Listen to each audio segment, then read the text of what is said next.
Muy buenos días, queridos alumnos. El día de hoy vamos a hacer un resumen rapidísimo de lo que es la composición química de la materia viva. Vamos a pasar rapidísimo dentro de los niveles de organización. Siempre vamos a empezar de lo que es el nivel atómico, inclusive el subatómico. El conjunto de átomos van a formar moléculas, las moléculas van a unirse y van a formar lo que se llama la célula, y esta célula, el conjunto de ellas forman los tejidos, el conjunto de tejidos forman los órganos, el conjunto de órganos un sistema y el conjunto de sistemas el individuo. A nivel de lo que es la materia viva, vamos a establecer que existe lo que se llama la población dentro del primer nivel de organización de un ecosistema. El conjunto de poblaciones forman una comunidad y el conjunto de comunidades forman un ecosistema. Empezamos a lo más importante que estamos determinando. ¿De qué está formada la materia viva? Como ustedes pueden observar, en lo que respecta a biología, cuando tú hablas de elementos químicos, ya no hablo de elemento químico como tal, sino de bioelementos, elementos que dan vida. Esos bioelementos pueden ser primarios, secundarios y oligoelementos. Estos elementos primarios son chon, azufre y fósforo, constituyen el 96 al 99% de la materia viva. Luego tenemos los secundarios, que son 7 importantísimos: el calcio, el sodio, el potasio, el cloro, el magnesio, que representan una menor proporción de la materia viva. Y terminamos con los oligoelementos, que pueden estar presentes en la materia viva o aquellos que no pueden estar. Y estos bioelementos, si se quedaran como tal, no servirían, tienen que unirse. Y se une un bioelemento con otro bioelemento y con otro y forman biomoléculas.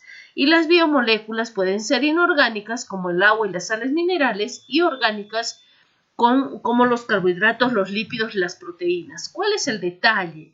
El detalle aquí radica en que para que se formen carbohidratos, lípidos, proteínas, ácidos nucleicos, necesariamente debe haber un elemento clave y fundamental, que es el carbono. El enlace entre carbono y carbono me dará lugar a estos individuos.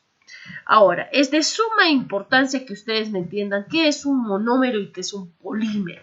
Monómero es una subunidad que al unirse con otra subunidad, que al unirse a otra subunidad, me va a determinar polímeros. Entonces, por ejemplo, esto es importantísimo: los carbohidratos, un monómero es, por ejemplo, un monosacárido, y el monómero de mayor utilidad es la glucosa.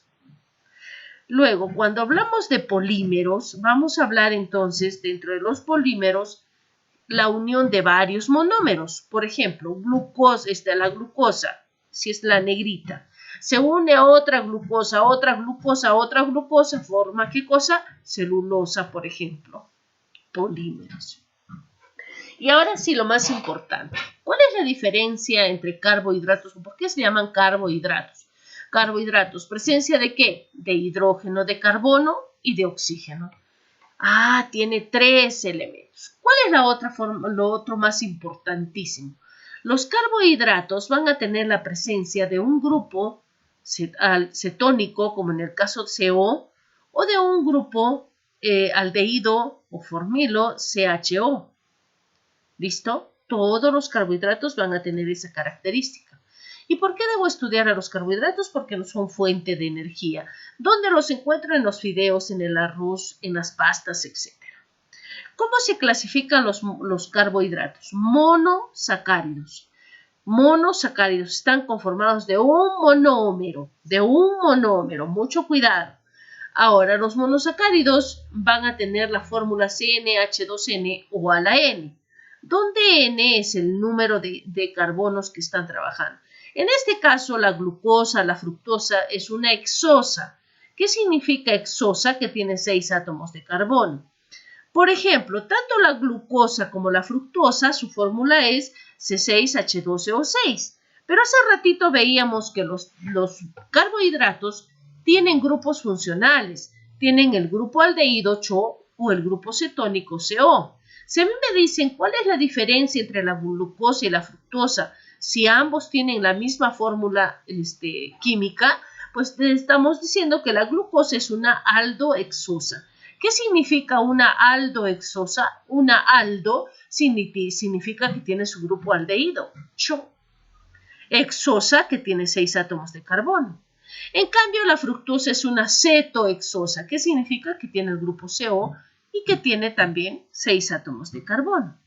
Dentro de los monosacáridos de mayor importancia, ya hemos visto la glucosa, la galactosa y la fructuosa. Vamos a ver la galactosa. La galactosa, como ustedes pueden apreciar, también tiene 6 átomos de carbono y es el azúcar de la leche materna. Dentro de las pentosas de mayor importancia tenemos a la ribosa y la desoxirribosa. ¿Cuál es la diferencia? Estas son pentosas, tienen C5H10 o 5. ¿Cuál es el detalle? El detalle es de que de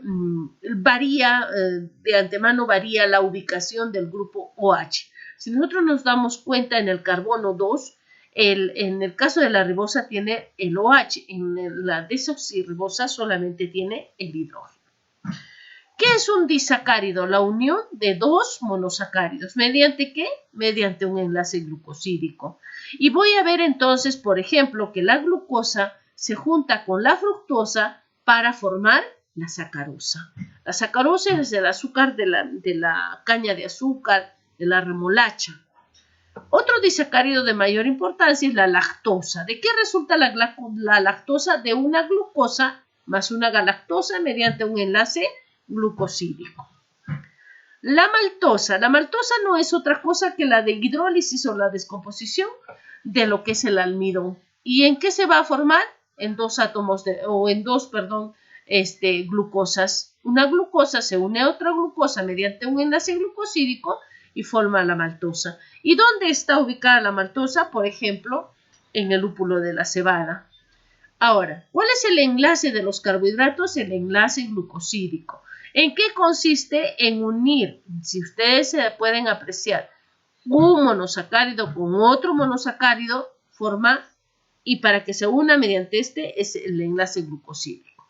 Por último, hablamos de los polisacáridos. Poli son muchas moléculas de glucosa, muchos monómeros de glucosa. ¿Cuáles son de importancia? La celulosa, que está presente en la estructura de las plantas, en la estructura, la celulosa, formando la membrana celular. Y los polisacáridos, en el caso del animal, la sustancia de reserva es el glucógeno, que lo tenemos en el hígado y en los músculos. Ahora, la sustancia de reserva, en el caso de las plantas, es el almidón. El almidón está presente en los tubérculos. La sustancia de reserva en los animales es el glucógeno, que lo tenemos en el hígado, que lo tenemos en los músculos. Y la celulosa, ¿qué es la celulosa? Son miles de moléculas de glucosa, pero tiene función estructural. Por ejemplo, la celulosa se encuentra formando la pared celular de las plantas. El algodón es casi 100% celulosa. Nos vamos a los lípidos. Señores, los lípidos, lo más importante, están formados también por CHO, pero estos tienen una característica, que están formados por ácidos grasos y un alcohol. ¿Cuál es la característica de un lípido? Todo lípido está conformado por un grupo, por un ácido graso y por alcohol. Y tiene un enlace, el enlace se llama éster. Vamos a ver cómo se clasifican. Según la clasificación, se van a clasificar en saponificables e insaponificables. ¿Qué significan saponificables? Que forman jabón. ¿Quiénes son los insaponificables? Aquellos que no tienen ácidos grasos. ¿De quién estoy hablando cuando hablo de los saponificables? De los simples y de los compuestos. ¿Cuál es la diferencia entre los insaponificables? Estos no tienen ácidos grasos, estoy hablando de esteroides, de terpenos y prostaglandinas.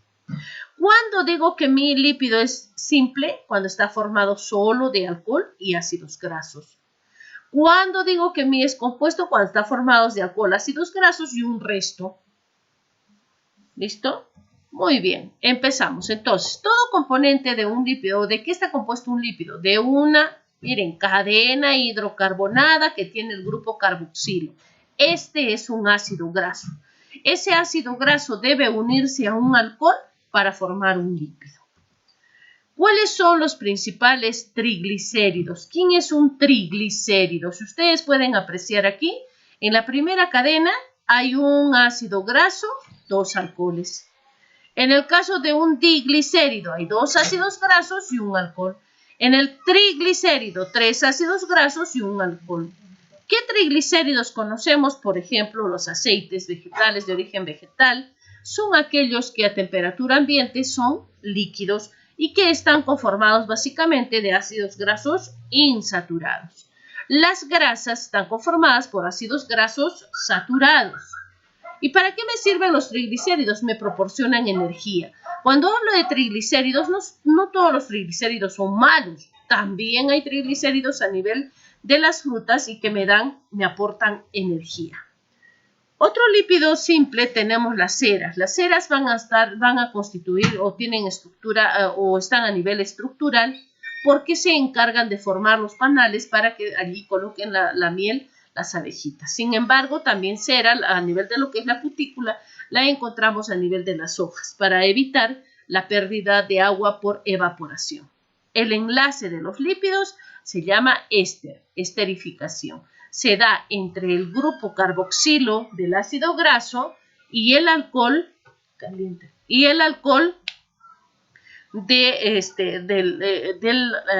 esto para formar entonces el lípido. Ahora, cuando hablamos de lípidos compuestos, estamos hablando de los fosfolípidos. Por ejemplo, si nos damos cuenta, ácidos grasos más un alcohol, que en este caso es la glicerina, y tiene algo que es diferente de lo que estábamos viendo anteriormente, el grupo fosfato. Entonces, te das cuenta, fosfolípidos, bien fácil. ¿De qué está formado? De ácidos grasos, de alcohol y del grupo fosfato. Uno de los fosfolípidos de mayor importancia es la fosfadietilcolina, que está presente en la yema del huevo. Por último, hablamos de los esteroides. Los esteroides son sustancias que no tienen grupos, no tienen ácidos grasos y lo tenemos en nuestro cuerpo en el caso de la progesterona, en el caso de la mujer, la testosterona en los varones. Sin embargo, existen esteroides también de tipo artificial.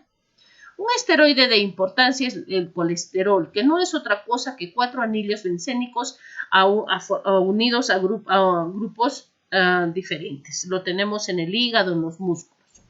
Por último, hablamos de las proteínas. Las proteínas están presentes en todas las carnes, en las menestras. Toda proteína está formada de monómeros llamados aminoácidos. ¿Qué cosa tiene un aminoácido? Todo aminoácido tiene un grupo carboxilo, tiene un grupo amino, tiene un hidrógeno y un resto. Este resto diferencia a un aminoácido de otro aminoácido. Ahora, como si hablamos de 50 aminoácidos, si 50 aminoácidos forman una proteína, estoy hablando entonces que un aminoácido debe unirse a otro y debe unirse a otro, y esto lo hace mediante el enlace peptídico. Cuando se produce el enlace peptídico, se va a dar entre el grupo carboxilo de un aminoácido y el grupo amino del otro aminoácido. Y vamos a ver que las proteínas las vamos a encontrar en forma estructural a nivel de la lana, a nivel de lo que es el pelo, a nivel de lo que es los cachos, por ejemplo, de los animales herbívoros. Tiene función estructural porque está en la piel, por ejemplo, a nivel de lo que es el colágeno, por ejemplo. Tiene función catalítica, las enzimas, aunque ustedes no crean, son proteínas. A nivel de lo que es la musculatura, tenemos la actina y la miosina, que me permite el movimiento. Tienen función de defensa, lo que hablamos de los anticuerpos. También encontramos algún tipo de hormonas que tienen función proteica. Y otra de las funciones es que nos permite transportar sustancias como por ejemplo la hemoglobina, que transporta el oxígeno hacia nuestro organismo. Cuando hablamos de la estructura de las proteínas, vamos a hablar que tiene una estructura primaria, una secundaria, una terciaria y una cuaternaria. Bien, chicos, nos quedamos ahí. Entonces,